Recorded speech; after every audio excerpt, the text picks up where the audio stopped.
Hey girl, hey, welcome back to my channel. It's your girl Misha. Thank you guys for joining me yet again for another review. We are back with a brand new review for Married at First Sight Season 17 Reunion Part 1. Listen, I actually missed y'all last week. Okay, as much as these people get on my central nervous system, I'm used to talking to y'all on a Thursday morning or reading what you have to say about the week's episode. So the fact that, we didn't talk to each other last week, I kind of missed y'all. So child, if you are new here, then welcome.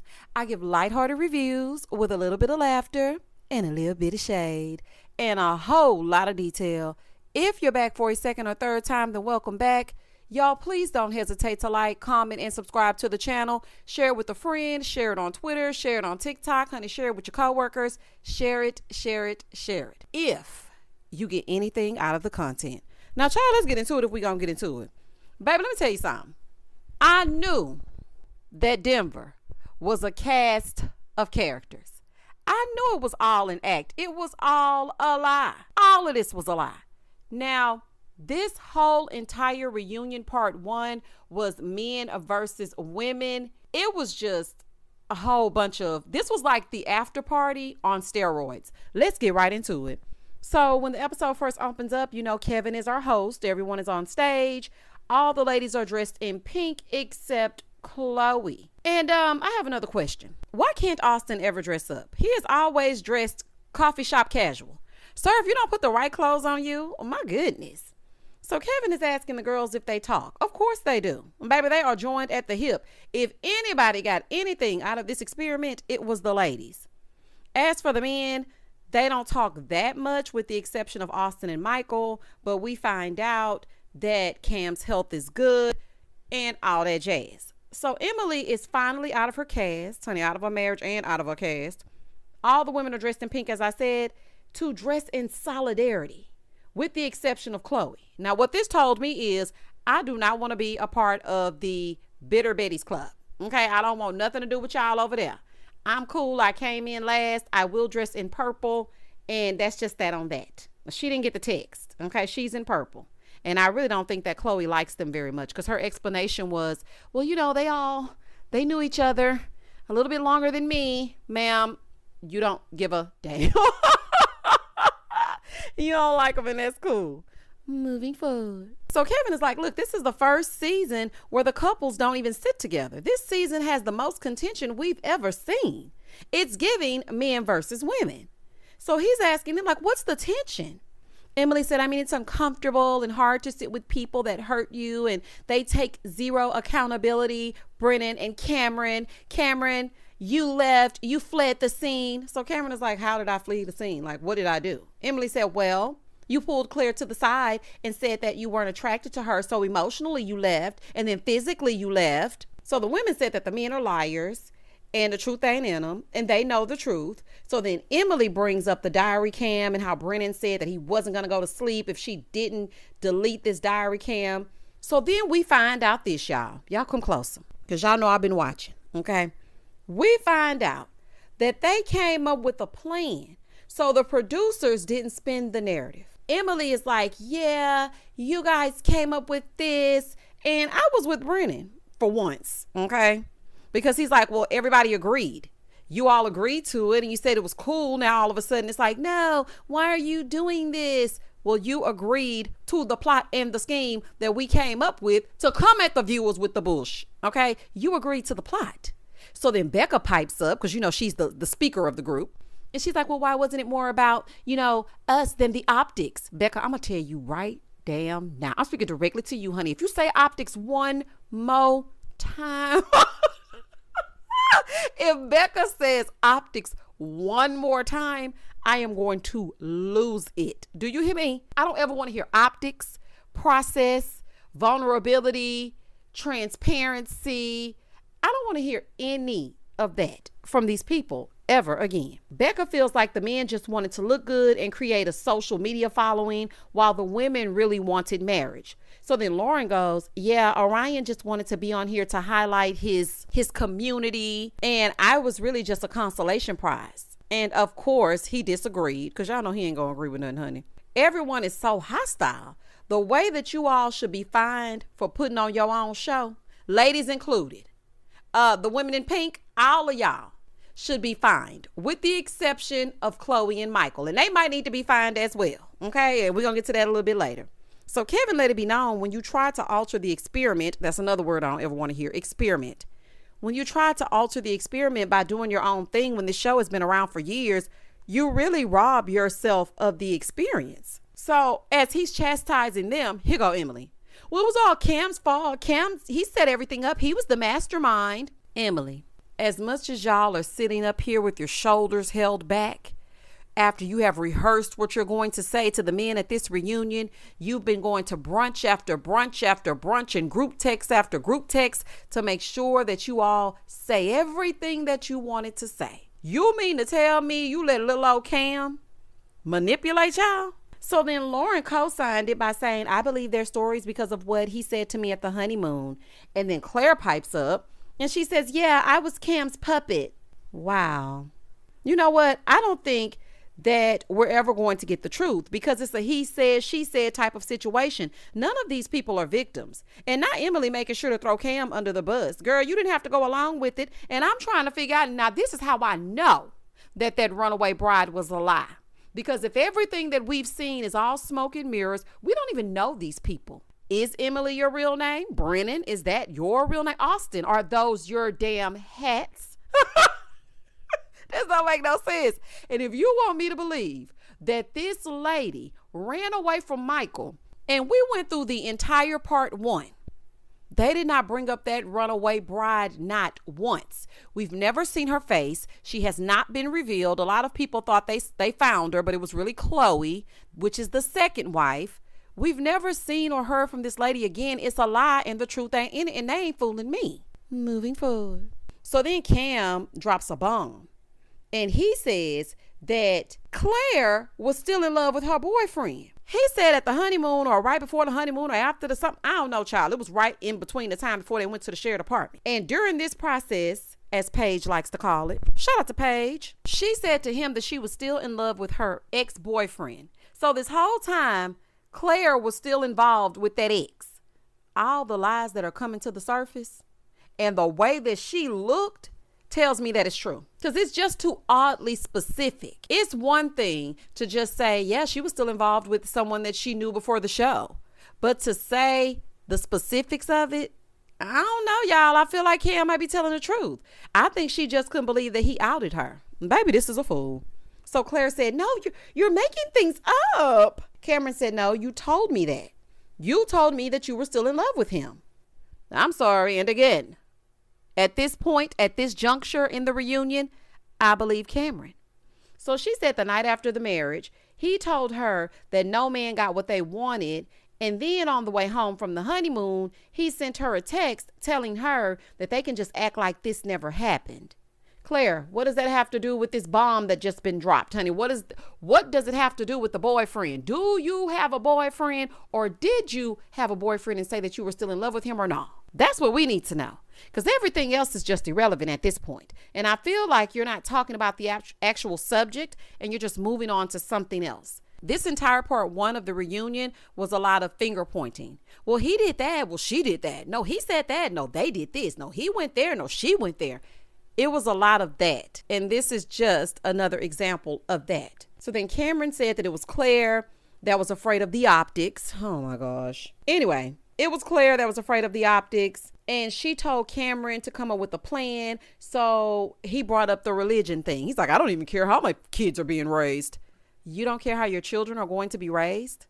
So y'all mean to tell me that you had us as the viewing public talking about your children and religion, and the whole time this was just something that you concocted to get the people going? Now, part of me believes that this is production as well, allegedly. And see, this is why they don't like me, child, but I'm gonna speak my truth, okay? I ain't none of them. I'm gonna speak my truth. I feel like it's part of production as well. This group and this cast is the most boring cast that has ever come through the Married at First Sight sphere. So for me, I just feel like they wanted them to drum up some drama and some mess, because otherwise, what would we really be watching? Moving forward. So Claire is claiming that they came up with it together and that she was controlled and manipulated. Claire, you're a therapist. Are you a therapist? Honey, I don't even know if that's true. Baby, I know I wouldn't let you near my mental health, but that's just me. Side note, Michael, nice haircut. I'm not sure about the ensemble, but the hair is nice. So Michael pipes up and he said it's just sad how negative everything is and how they're just throwing daggers at each other. And he would never want to be the catalyst for feelings like that, coming from Chloe, like the on Wednesdays we wear pink girls are spewing. Honey, he don't like that. It is giving very much Regina George. Who do y'all think is the Regina George of the group? I think it may be Claire. I really do. Y'all comment down below who y'all think the Regina George is. Moving forward. So Kevin goes, yeah, I mean, but you're saying all that, Michael, but you didn't even tell her why you said no. Look, Kevin can't stand him. He cannot stand him. So then Becca starts piping up, per usual. Austin claims that he was attracted to Becca. Sir, you're still lying. Still trying to look good. He said he isn't attracted to her now, but he was. Austin, you weren't then and you are not now, nor have you ever been attracted to Becca. I knew you were not attracted to Becca when you were stepping over that bed on top of them eggs when y'all were at that honeymoon. You couldn't have had no respect for her. How dare you put your bare foot over my eggs over easy? Absolutely not. So I knew it was a fool then. And I don't know why Becca is still asking if he wanted to be married to her. Baby, the proof was in the pudding.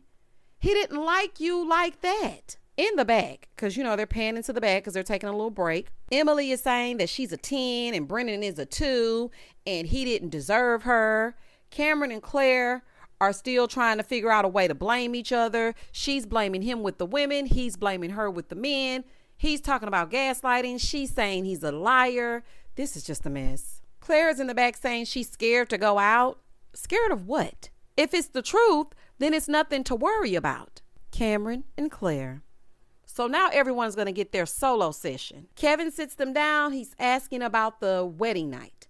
They said they both felt comfortable with each other, but Claire said that she was attracted to him until she wasn't, because he told her that he wanted someone tall and slender. And so that made her take a look at herself and kind of get self-conscious, like, well, wait a minute, like, am I what you wanted? Because Cam was basically saying that none of the men got exactly what they wanted. And I'm trying to figure out who y'all think wanted y'all. That's what I'm trying to figure out. Baby, please. I wish I would. And Cameron, if that's the truth, she has the right to feel the way that she did. If you told her, I wanted someone tall and slender, and she doesn't see herself as tall and slender, even though she's a beautiful woman, it's giving Clint and Gina. When Gina made that little comment and then, Clint, he clapped back. You can't expect people to feel safe and secure with you when you're basically telling them, you're not what I would go for. So then he turns around and says, no, I said I wanted a European slender woman. Cam, baby, you just said exactly what she said, but in a different way. It's semantics at this point. Now this is gaslighting, okay? You are trying to confuse her and make her think what you said to her never happened. You said something total opposite when you, in fact, said exactly what it is that she said. So they show their clips. Kevin asked why he didn't tell Claire that he was attracted to her instead of telling the guy. He's like, no, I did. I definitely did tell Claire. He said on the 4th day, he said that he was into her, and she said, don't say that. Well, she probably was in her head because you had just told her that she's not a tall, slim, slender European woman. That's probably what it was. So then he asked Cam if Claire went to see him in the hospital. She said, I tried several times. He said, yeah, and then you canceled. Now she's crying because he's lying. Apparently she did try to go see him, but he wouldn't allow her to see him. I don't know, Cam. Maybe I feel like you just want to hurt Claire. In this moment right here, I feel like you just want to stick the knife in and twist it. And were you even in the hospital? Baby, I don't buy anything. Is anything real? Cameron, are you really going through something health-wise? Like, were you ever at the hospital, or was that a plan just to end it with Claire? Because if you were the mastermind and everybody is saying that you came up with ways for everybody to escape, I'm trying to figure out, were you really there? Things that make you go, So we look back on the 1-month anniversary dinner. Remember when Claire and Cameron both said their thing all together? It's like they counted to 3 and said if they wanted to stay or remain separated. Claire said separate, he said together. We find out the lie detector test determined That was a lie. Where is Maury when you need him? This is pathetic. Claire said she was married to two different people. The one that was playing on the TV and whoever this is that she's sitting in front of, and she does not even know him. We don't know any of you. Really and truly, we were duped this season because these people are not who they appear to be. And so although we're giving our commentary and we're tweeting each week and we're posting on blogs, we don't even know who these people are because everything that we've been talking about for the past 99 weeks has been a lie. So then after all that, Cam is like, I'm just trying to figure out, like, why didn't we have a chance? What are you talking about? After everything that you said that Claire is, why are you asking why you didn't have a chance? What are you saying right now? Well, like, what are you talking about? You called her evil, manipulative, conniving. Why would you want to try again? He said he wants to start fresh. Truth is, I'm tired, child. I'm just... outside. Boy gone. You want to try again. Cameron, you just might be insane. Now, I don't know what else to say, baby, but you just might be insane. Now, are you the liar? Maybe you are the liar. Listen, two things can be true. You're a liar and so is Claire. Y'all deserve each other. Now get off my screen. I cannot take no more, honey.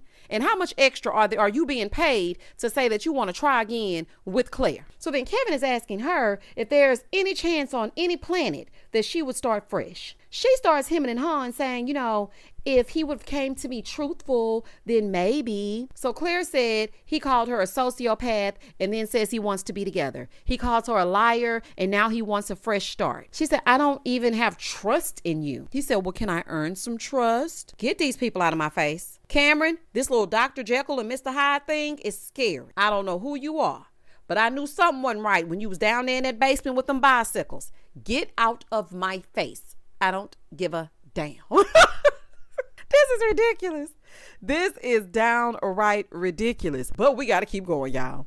Kevin, why are you even asking these people if they want to be together? Why? She said, well, I'm just going to move on and I'm never going to be manipulated by a man ever again. And none of these couples should ever interact romantically ever again. So then Kevin wants to know, what have they been doing since things wrapped?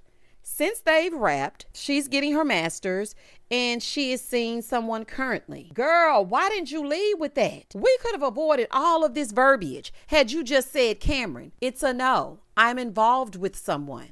Is that even true? I don't know. I just don't know, y'all. Cam said he started the job in finance and that's about it. Cameron gives this speech saying that he wishes the best for Claire. Yeah, right. Claire and Cameron are both insufferable and y'all can go. Becca and Austin. So Kevin is asking them what was real and what wasn't. Yeah, let's get down to it, honey, because we don't know. She says, well, it's really hard to differentiate between the two because of what was going on. I'm confused on how all of the women, they want to be victims. Okay, all of y'all want to be victims. But if you agreed to play pretend with the men, then are y'all mad that the fairy tale make-believe story didn't have a happy ending? I'm so confused. If you agreed to play into what they said y'all should do, how are you the victim? We see this clip of the two of them. And it was when they had the anniversary. They went on this date and they were in each other's faces.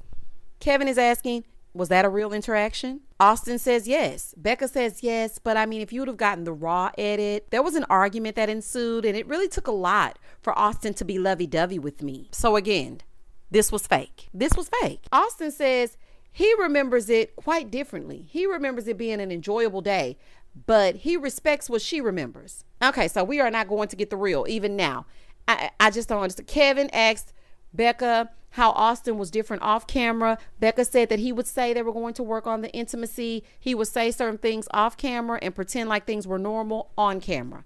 Of course, Austin says that's not true. Kevin then asks about the sex and the intimacy. Austin said it wasn't happening at the same rate as hers. Now, Kevin is mean. Kevin said, what rate? It never happened. There was no rate. Baby, there was no rate. This the one time I do not mind Kevin being a little something all in these people's face. Because, Kevin gets on my nerves, son. He can really go. But this reunion, we needed him to say what it is he said. Like, there was no rate. Like, what are you even talking about? I know that's right. Kevin ain't playing with him. So then Becca brings up the fact that he said on the after party that he has this 6-month rule. Because she had been asking him over and over, like, what is happening? And had she known that he had a rule for 3 to 6 months, then she would not have been pressuring him. He said, well, Keisha was pressuring me to give her numbers, and I didn't know what I should do, but I take the accountability. Austin, why are you sounding like a refurbished AI robot that's glitching, trying to explain, knowing full well that you didn't like Becca, especially after hearing about her illness? She gives these examples of him pushing her off and calling her a horny girl and not even wanting to shower with their bathing suits on. Now, Becca, is that when you had on that nasty sock? Because that would explain. Oh, baby, I don't care if Becca had just gotten a fresh tattoo, because I already know that's what y'all finna say. Well, Misha, she had just gotten a fresh tattoo.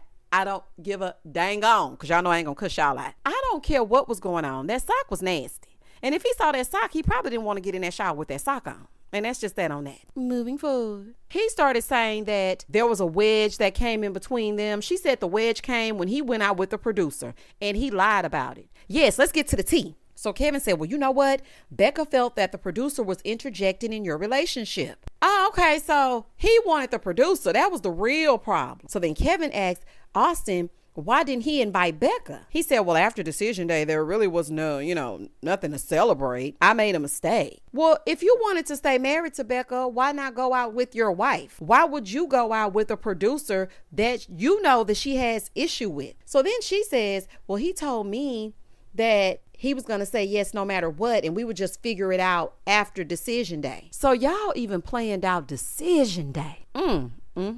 Austin says, no, I wasn't saying that. I was just saying that I wanted to have a second wedding so that my family could come, like a second wedding. All of Austin's truth is underneath that hat that he wore all season. Austin, you are a hat-wearing lie. I am sure that she is not confusing you saying you wanted a second wedding to you saying, oh, I'm just going to say yes and we'll figure it out after. You didn't want to look like a douchebag. So you said yes when you really meant no. You stopped liking Becca on the honeymoon, and I peeped it. As soon as I saw you on that beach with the guys, I told y'all, if y'all go back and listen to that I think it was like the third review, I told y'all, I said, Austin is out. Now, I might be wrong, but I see I'm not. Moving forward. So Kevin asked Becca, what if he had made her a priority? He's like, it's hard to play with the what ifs. Basically, don't give her any hope, okay? Because it ain't happening, Captain. Then he asked if there's any chance for reconciliation. She said she's not the person for him, and he knows that she's not the person for him. He said that he felt like it wasn't a relief when they, parted ways. He really did want his marriage. Austin, please. So Kevin asked if they're dating anyone now. He said he's going on dates, but not exclusive, and she's not dating anyone, but she is healing. I'm not surprised by any of this information. She said for her to trust Austin, the cameras have to go away and they can sit and talk to each other, but it has to be 2 or 3 years from now. Well, at that point, everyone should be living in their truth, since it was all a lie. Everything about every last one of y'all was a lie. Moving forward. Kevin then says, well, we always want everyone to get along. We want everybody to have a happily ever after. We want all of you to be happy. Now, we got a little bit of honesty, but we didn't really get the truth as to how people really felt. So then what'd he say that for? Austin felt like Kevin was questioning his honesty. Kevin said, listen, man, I know you think I'm just sitting here with a bunch of cards getting ready to read you something, but this is basically my job. I'm a part of the first sight. Okay, so I gave you a chance to put it all on the table. Now, if you didn't want to do that, that's on you. All y'all are liars, so a hit dog will holler. Backstage, Becca and Austin are now hugging and crying. Anyway, Chloe and Michael. So they actually are sitting next to each other because everybody else sat like they were filming a podcast. One person on this side and the other person on the other. Kevin is asking Michael, what was his first impression of Chloe? He said she was the sweet woman. He dreamed of a woman like Chloe. She's the wind beneath his wings. Y'all know how Michael do, honey. Michael, if she was all that in a bag of chips, why did you say no? Please quit playing in our faces. Why did you say no? She said nothing was going to deter her from saying yes on decision day. So Kevin asked how the marriage was, and she said it was the hardest thing that she had ever done because it was more than she bargained for, especially with the cameras. Chloe, you signed up for a show, right? Did you think they were just gonna send you an email? Like, girl, you knew you had to show up on camera.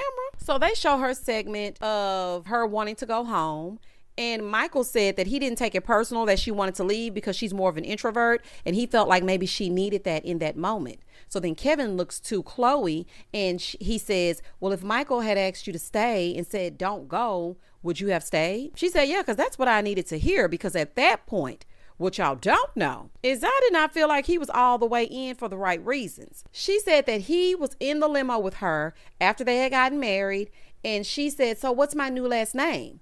And he said, oh, you don't have to worry about that. You won't be taking my last name. She said then she was even more perturbed when he didn't tell his mama. Now, why the hell did you act like it was all good that he didn't tell his mom? So it was cool then and now it's a problem? This is exactly what Dr. Pia was talking about. Being fake and people pleasing. That's why you got so mad talking about how real you were being. You weren't being real.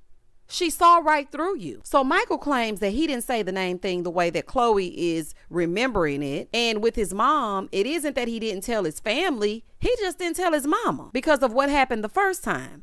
And he thought that she was in full support. He didn't realize that she was just blowing smoke up his butt. So then she says, no, I wasn't doing that. I was fully supporting you, from a cultural perspective. And when she said that, I was just thinking, I'm just wondering, what are their cultural differences? That's what I was thinking when she said that. She said after his no, that's when she realized that he didn't tell his mom because he knew in his mind that he was going to say no. Well, child, that was obvious. Everybody knew that except you. So Kevin then asked Michael, what turned him off? He starts saying, it was going to be hard to articulate. She's like, nope, give it to me straight, no chaser. This is the one time that you can say what it is that you need to say and don't hold anything back. Just tell her it was the farm foster children situation. Just keep it real. Say, I didn't want to live on a farm with 75 acres and 74 teenagers. Just tell her that. Just be honest and tell her that's what it was. I know y'all don't want to hurt each other's feelings, but just keep it real. He's like, I don't have a list of things that she could or could not have done. I mean, it wasn't her. Child, not you giving her the it's not you, it's me speech. So Kevin then says, so did you not want to be married? Because hell, it's people that's married that don't want to be married. If that ain't the truth, honey. He said he felt that he hadn't built a good enough foundation to continue after decision day. Michael, please cut the crap. Y'all had about as much time as everybody else did. If everything was so great and all of these things are happening around you and Chloe and you think you understand her and she understands you, after decision day would have been the perfect opportunity to continue to grow your relationship. You are already married. Just say that you didn't like her like that. So Michael then says that he should have been a bit more transparent. So Kevin is asking if he regrets not giving it a try, and he says that he does. So then he poses the same question to Chloe. She said, no, I don't. Because him saying no was the universe's way of moving him out the way. Baby, not the universe being ludicrous. Move. Get out the way. Get out the way. Get out the way. Oh, child. Michael, you got to go. She did say that she's not in a relationship because her next man will be her soulmate. Ain't nobody gonna live up to Chloe's expectations, and ain't nobody gonna let Michael borrow their pearls. And that's just that on that. Moving forward. So then he wants to know what's new with them now. Michael took a new position at work and he's traveling. Chloe says what's new for her is her renewed spirit, and that if given the opportunity, she would do it all over again. Why would you do it all over again? And you said you were overwhelmed because the cameras were in your face 24 hours a day. What do y'all be saying? Chloe and Michael are too wordy for me and they ain't saying nothing.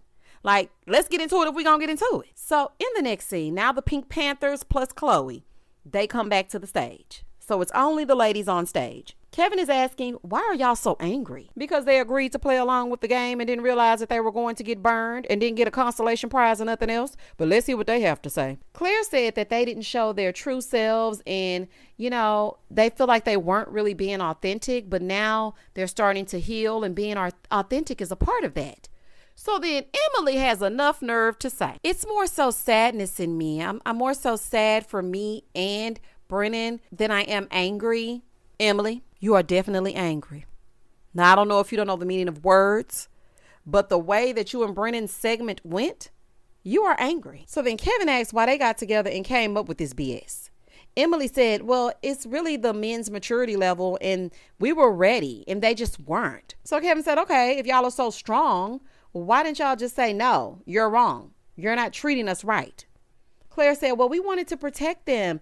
I wanted to protect Cam and his reputation. I have never seen a group of people that are always claiming they want to protect each other, all while hating each other and spilling each other's tea and deepest, darkest secrets.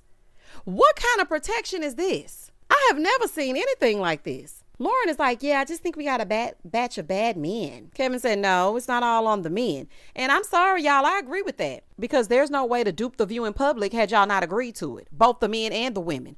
All of y'all were in cahoots. So you cannot just blame it on the men. Because at this point, I don't know who's lying and who's telling the truth. Now, Lauren, I had separated you from the pack because, you got Orion. So there's that. But the rest of the group, I don't know who's telling the truth. Lauren said, okay, so I'm not going to say it's all the men, but we weren't seeing things clearly and we allowed ourselves to be easily manipulated. I'm not seeing any accountability from the women, though. Outside of Lauren, a few of you need to own up to some things. So then Kevin asked why nobody got it popping. Basically, why didn't any of y'all touch each other? Becca said, I just feel like the men made a pact. So then they showed this little clip of the men talking. Chloe says she came in thinking, I cannot be with Michael forever, okay, with him stealing my pearls and whatnot, if I don't know if he's good in bed. So that's why I consummated my marriage. Now, I don't know about these heifers, but that's what happened with me. Emily then says, well, I'm glad we didn't do it because the men don't deserve it. Emily says she feels that Brennan used her accident to come out on top. So she's crying. And she's like, I feel like the universe was saying, get away from this guy, like my extensions, like my accident. Now, Emily, I'm with you when you're right. The universe did want you to get away because you did not have a moment of peace in that marriage. But Emily, those micro links, that is your stylist's fault. Okay, that has nothing to do with the universe. The universe didn't put them micro links in. Okay, so that would be your stylist. You might need to talk to whoever did that. Moving forward. So Kevin was about to wrap this up, honey, because there ain't much more they can say. They're like, oh, no. There's a lot we didn't cover. Basically, we had more bashing to do. So don't try to silence us like those men or we'll light this stage on fire. Oh, my gosh. Baby, these women something else. He said, what didn't we cover? Emily said the whole Cameron and Brennan thing because they were trying to talk to my friend. Kevin said, no, we're going to cover it when the men come out on stage. Yes, so we can hear all of y'all lie together. It ain't no sense in just getting just your side. We need to hear from the men as well. Emily and Brennan. So backstage before going out on the stage, Brennan is trying to offer Emily a sip of his water. Baby, y'all don't need to be drinking after each other. And you probably put something in that water, honey. Absolutely not. So she's throwing up the middle finger as they walk out. Baby, this season is a season of bitter and childish, immature people. Emily, there is no reason for you to even be so immature, girl. You dodged a bullet. So Kevin allows them to say what they feel, right? Brennan said that they just weren't a match. Like their lifestyles were different. He said he didn't trust the process once he realized that he was with Emily. And I'm just like, you didn't trust the process once you realized you was with Emily. Okay. Emily said, you felt slighted getting me? Like me? Honey, the audacity of Brennan. Because she is thinking, listen, I'm a prize. How dare you? So then he said, I mean, you're cool, okay, or whatever, but you're just not for me. And that is okay. She said, well, I mean, you never tried. And you would punish me. She said that he would punish her. If she did good, then he would come over, they would go get lunch. But if she made him mad, then he would leave. And I say that that's emotional abuse. So then they show the meeting with the experts, aka Dr. Pia, because y'all know Dr. Pia was in the mix. He said that he was concerned about how Emily would look. Here we go again. I was trying to protect her. He claims that he felt like it was free therapy and all the things that Dr. Pia was bringing up. He felt like they had already resolved them, but he does apologize to Dr. Pia. And so Emily said, are you apologizing for both times? He said, yes, I misread the incident and I wasn't trying to control you or the situation. He said that he didn't handle himself the best way that he should have. So then Emily goes, I mean, I don't even really just care about a lot of things. So the fact that you're saying that you were trying to protect me, no, you were not. You were trying to protect yourself. He said he didn't want to hurt her. She said, well, I wanted to be hurt. At least you would be saying something. She said he didn't do right by her at all because he was like, my parents raised me not to hurt people. My parents raised me to do right by people. And she said, well, you didn't do right by me. He manipulated her and she was not having it. He said, it's just funny how you're now saying this, but when we met with Pastor Cal, You named like 100 things that you liked about me. He said, I just feel like a rumor is what tore us apart. Now, Brennan, this is when you are trying to gaslight me. Because you were already gone before that rumor came out. So please try again. You never liked Emily. Point blank in the period. And you're coming up with excuses. And I'm not saying Emily is innocent either, because she's quite bratty. And she has a very nasty disposition at times. But don't try to sit here and make it seem like everything was peachy keen. And then when Claire came up there and told her about the double date, then all of a sudden it tore you apart, because that's not the truth. So Emily said, "You mean rumors with an S?" So Kevin is like, "What other rumors are there?" That's what I want to know. And that was the end of reunion part 1. Baby, this reunion was a mess. And the fact that they going to have the audacity to be 2 hours, said, baby, I ain't seen a 2 hour special since season 12. Oh, absolutely not. Anywho, reunion part 1 was actually good. I started to go live and talk to y'all about it, but it went off too late. I'm like, people got to go to work in the morning, Charlie. They don't have time to be playing with Married at First Sight all night. Anywho, y'all comment down below. Tell me exactly what you thought about part 1 if you watched it. The gist of it is this. It was the men versus the women. The women had an agenda, and it was to wear pink. They showed up and showed out. They wanted to make sure that they said everything to the men that they could possibly say. They wanted to get it out one last time. Majority of the women are still not over these men. Now, I don't know how long ago this was, but it seems like the men ain't answering the text messages or calling them or showing up or whatever it is. So they want to make sure that they can get it out. As far as the men are concerned, they are still, as Becca would say, concerned about the optics. And the reunion was a fool. Please don't hesitate to like, comment, and subscribe to the channel. And as always, stay safe, stay blessed, spread love, not germs. Peace.